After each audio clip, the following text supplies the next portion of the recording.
si Ismail Haniyah itu, nanti tahu dia menyerukan jihad di Palestina dan rakyatnya mati dibantai, dianya berada di mana? Di hotel bintang 5 di Qatar. Kurang ajar gak? Kurang ajar si Ismail Haniyah. Rofidoh. Ular. Mereka teriak-teriak jihad dan nyebarkan penderitaan rakyat Palestina dengan video-video yang ada nih untuk meraup keuntungan untuk mereka. Itu kan arahnya kan, ketika antum mengatakan bahwa Ismail Haniyah ini adalah Rafidah, Syiah Rafidah, artinya antum sedang memberikan narasi bahwa memang Hamas itu Syiah. Ya, karena itu pertanyaan yang banyak saya terima, bahwa Hamas itu Syiah karena dukungan dari Iran gitu kan. Bismillahirrahmanirrahim. Assalamualaikum warahmatullahi wabarakatuh. Alhamdulillah wassalatu wassalamu ala rasulillah. Teman-teman, kembali lagi bersama saya Muhammad Hussein di Gaza, Palestina. Hari ke-9 sejak agresi Israel ke Gaza dimulai. Jumlah korban sudah mencapai 2.500 korban jiwa ya. Mayoritas sipil, wanita dan anak-anak. Sementara korban luka ini sudah tembus angka 10.000. Dan ini akan terus bertambah karena seperti yang saya sampaikan, masih banyak korban baik jiwa maupun korban luka yang masih tertimbun di puing-puing reruntuhan. Saya resah sekali dengan banyaknya tokoh-tokoh di Indonesia yang dengan entengnya, dengan ringannya menuduh macam-macam kepada para pejuang di Gaza, para tokoh-tokoh Hamas ya. Saya di sini bukan sebagai seorang simpatisan Hamas, tidak. Saya seorang aktivis kemanusiaan yang berusaha netral, senetral-netralnya. Saya tidak mau menyempitkan perjuangan saya pada satu kelompok tertentu, ya, entah itu ormas atau orpol atau bahkan gerakan perlawanan tertentu misalnya kan. Tapi masalahnya tokoh-tokoh ini mereka memiliki umat yang banyak, mereka memiliki panggung yang luas, ya. Dan mereka ini mengklaim dirinya sebagai pendakwah. Salah satunya video ini, antum perhatikan ya. Kan yang sampai kepada tampuk kekuasaan di Filistin Hamas kan ya sekarang nih. Allah alam, kelompok-kelompok ini kelompok yang jauh dari hidayah. Kelompok-kelompok yang menjual nama Islam justru, menjual darah Palestina untuk mencari darah rakyat Palestina untuk mencari keuntungan sendiri. Oke? Hamas nih keluarnya si Ismail Haniyah itu, nanti tahu dia menyerukan jihad di Palestina dan rakyatnya mati dibantai, dianya berada di mana? Di hotel bintang 5 di Qatar. Kurang ajar gak? Kurang ajar si Ismail Haniyah. Rofidoh. Ular. Mereka teriak-teriak jihad dan nyebarkan penderitaan rakyat Palestina dengan video-video yang ada nih untuk meraup keuntungan untuk mereka. Karena sumbangan-sumbangan tersebut akhirnya terarahkannya ke mereka. Mereka habis panen ini dengan dibantainya para rakyat Palestina. Saya pribadi nggak pernah bertemu dengan Ustadz ini, ya, Ustadz Bejrey Barji, atau saya nggak tahu nama tepatnya. Tapi saya ingin mengingatkan, dan tidak perlu diingatkan pun, antum tahu lah Ustadz ya, bahwa semua perkataan antum itu akan dipertanggungjawabkan. Dan kalau ribuan orang itu mengaminkan informasi dari antum, terus mereka menyebarkan informasi dari antum, itu namanya dosa jariah. Saya ingin menitik beratkan pada beberapa hal di sini. Pertama, yang mengatakan bahwa orang-orang petinggi Hamas ini jauh dari hidayah. Ya, mungkin tampaknya antum ini memang pemilik hidayah ya, jadi bisa mengontrol hidayah itu dekatnya dengan siapa, jauh dari siapa. Luar biasa. Itu yang pertama, saya sangat keberatan. Hidayah itu hanya datang dari Allah Subhanahu wa taala dan bukan kita. Kita nggak punya hak sama sekali mengatakan orang ini jauh, orang ini dekat. Apalagi kalau kita tidak memahami siapa orang-orang kita kritisi gitu loh. Antum ketika mengatakan orang-orang Hamas ini jauh dari hidayah, apakah antum pernah misalnya ke Gaza, bertemu para pejabat-pejabat Hamas, atau yang suka ke Indonesia deh, ngobrol dulu, ya, bicara dulu face to face dari hati ke hati, ya. Tapi antum berani langsung menjudge mereka itu orang-orang yang jauh dari hidayah. Kedua, antum jelas mengatakan bahwa Ismail Haniyah ini Rafidah. Jadi masya Allah ya, Ustadz Ismail Haniyah ini seorang hafiz 30 juz dan pengorbanannya luar biasa.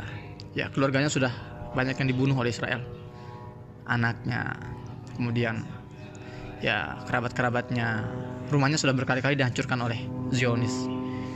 Ya, bagaimana antum bisa menuduh dia seorang Rafidah?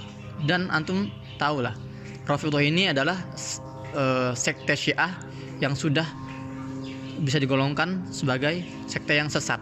Jadi Syiah ini kan ada beberapa sekte ya. Ada yang Zaidiyah, ada yang dekat dengan Sunni, itu kan, ada yang moderat, ada yang sudah masuk sekte yang sangat ekstrim, yaitu Rafidhah. Antum Ustaz menuduh Ismail Hani sebagai Rafidhah, ini konsekuensinya besar. Rafidhah ini sudah masuk ke kategori kafir. Ya, ingat ada hadisnya kan, apabila dua orang muslim ya menunjuk yang lain itu kafir, maka satu dan antara mereka itu pasti kafir. Ya, apakah memang yang ditunjuk itu benar-benar kafir, atau yang nunjuk itu ternyata dia ya mengkafirkan orang muslim dan akhirnya dia kafir ya karena telah mengkafirkan orang muslim. Hati-hati. Dan saya 12 tahun di Gaza ya, saya sholat di masjid-masjid di Gaza ya, saya berinteraksi dengan orang-orang Gaza. Dan jangan saya deh, antara subjektif lagi ya, antum Ustadz tanya semua orang Indonesia yang pernah ke Gaza, banyak sekali itu yang pernah ke Gaza tuh, tanya satu-satu, antum ketika ke Gaza pernah gak ngelihat ada tanda-tanda Syiah di Gaza? Karena kan itu kan arahnya kan, ketika antum mengatakan bahwa Ismail ini adalah Rafidhah, Syiah Rafidhah, artinya antum sedang memberikan narasi bahwa memang Hamas itu Syiah ya. Karena itu pertanyaan yang banyak saya terima, bahwa Hamas itu Syiah karena dukungan dari Iran gitu kan. Nah jadi itu deh, saya nggak mau subjektif. Antum tanya banyak orang Indonesia yang pernah ke Gaza, tanya satu persatu, apakah antum pernah melihat ada satu aja masjid ya tempat antum sholat di Gaza, atau ornamen-ornamen keislaman di Gaza yang berbau-bau Syiah? Ya Hussein, ya Fatimah misalnya, atau apa ya Ali ya, dan orang-orang memukul-mukul tubuhnya dengan teriakan-teriakan Karbala misalnya. Satu aja tanya orang, ada gak?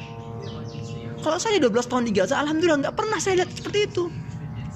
Dan antum harus tahu Ustaz, setelah tahun 2008, agresif Israel tahun 2008, itu Gaza itu remuk, hancur lebur Gaza itu.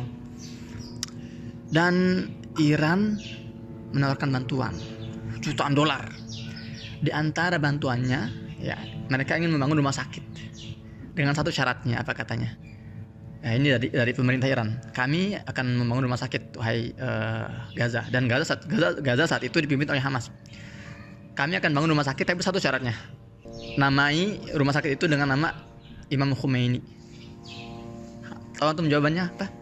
Ditolak mentah-mentah. Warga Gaza menerima bantuan dari semua kelompok, tapi tanpa syarat.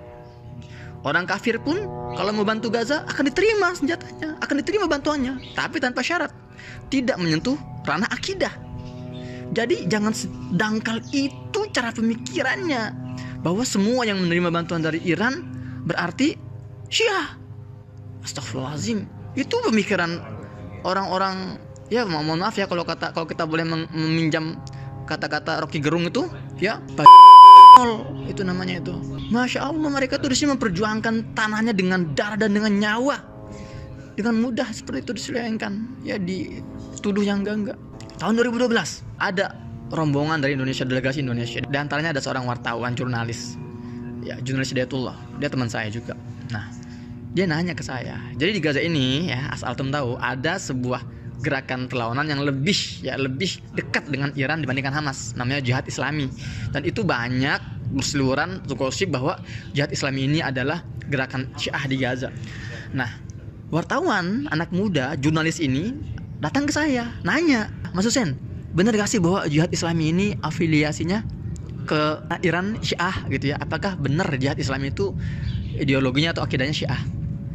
Dan saya bukan tipe-tipe orang yang senang menjawab langsung ya secara subjektif, enggak. Saya bilang apa? Oke, kamu akan saya pertemukan langsung dengan juru bicara resmi Jihad Islami, namanya Khalid Al-Baltash. Seneng dia, saya bawa ke rumahnya karena saya punya akses ya ke beberapa petinggi-petinggi. Wawancaralah dia, si pemuda ini, jurnalis muda Indonesia ini dengan petinggi Jihad Islami. To the point dia, apakah Anda ini Syiah karena Anda sangat dekat dengan Iran? Apa jawaban juru bicara Jihad Islam ini? Dia bilang apa? Wahai saudaraku, kami ini Ahlus Sunnah wal Jamaah, mazhab kami Syafi'i. Jangan lupa, Imam Syafi'i itu lahir di Gaza, tempat kami. Dan kami itu Ahlus Sunnah. Nah, kalau masalah kita menerima bantuan dari Iran, jangankan orang Syiah, dari orang kafir pun kita akan terima bantuannya. Siapapun latar belakangnya apapun latar belakangnya, ya, agamanya, etnisnya, rasnya, selama mereka mendekat dengan kami untuk membantu kami berjuang membebaskan negara kami akan rangkul.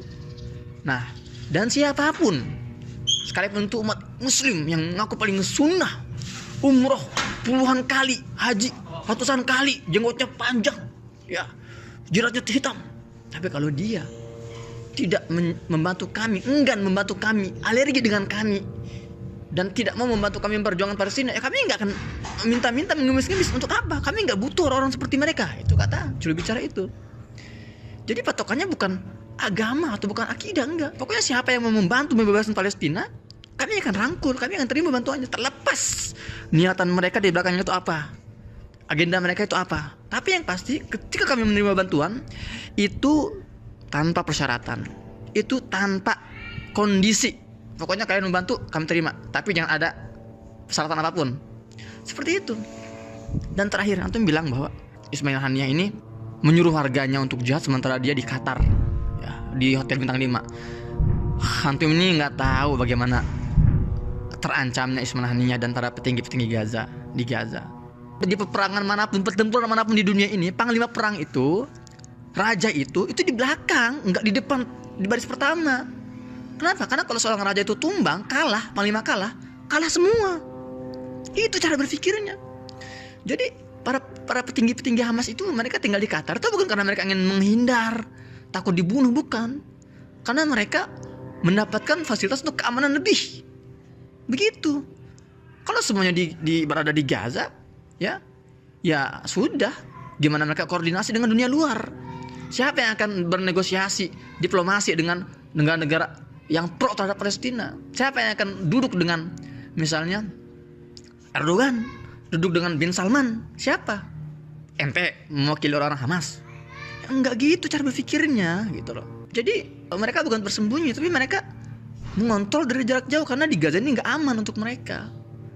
Ya, dan mereka memiliki pengaruh. Mereka memiliki kemampuan untuk menjaga semangat, ya, para pejuang di sini. Dan orang-orang Gaza nggak ada yang keberatan masalah itu. Seperti itu, teman-teman.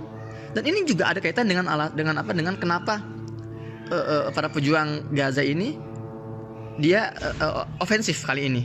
Ya. Ada yang nanya, ada yang sering nanya, apakah ini adalah false flag? Itu sudah saya jelaskan. Nah, tapi ada yang nanya, ada yang gini seperti ini teorinya. Hamas gegabah karena nyerang duluan. Sekarang akhirnya resikonya atau dampaknya pembantaian besar-besaran.